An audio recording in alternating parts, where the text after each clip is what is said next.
Music Gulgaon की प्रस्तुति।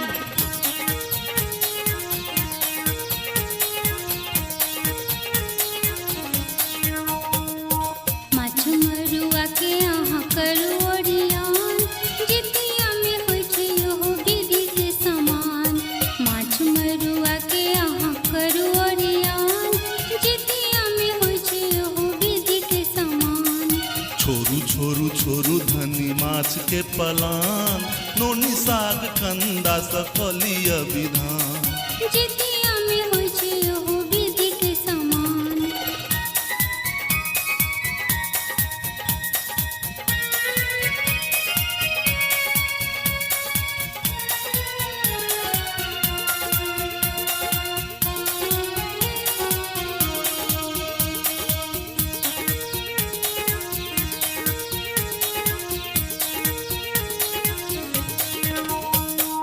मरुआ के रोटी पे माछ चाही हमरा, पोठिया डेढ़वा मारा चाहे टिंगरा। मरुआ के रोटी पे माछ चाही हमरा, पोठिया डेढ़वा मारा चाहे टिंगरा। जखन आयब कऽ हम स्नान, जितिया में होइ छै ओहो विधि के समान। छोरू छोरू छोरू धनी माछ के पलान, नोनी साग कंदा सकलिय विधान। जितिया में होइ छै ओहो विधि के समान।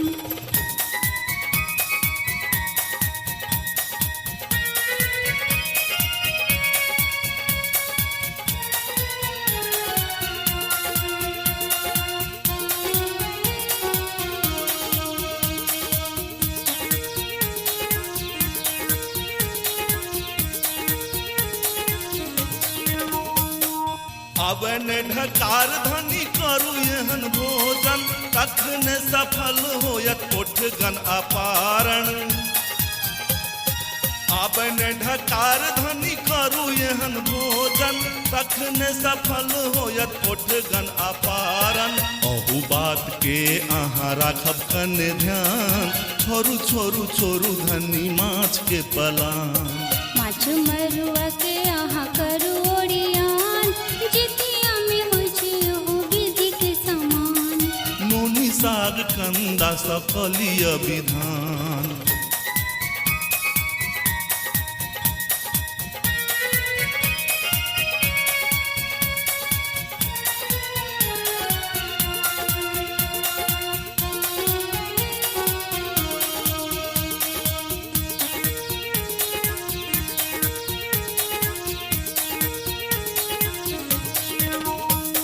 जितिया के पावन के विध बड़ भारी, कऽ देलहुँ सब विधि के हम तैयारी।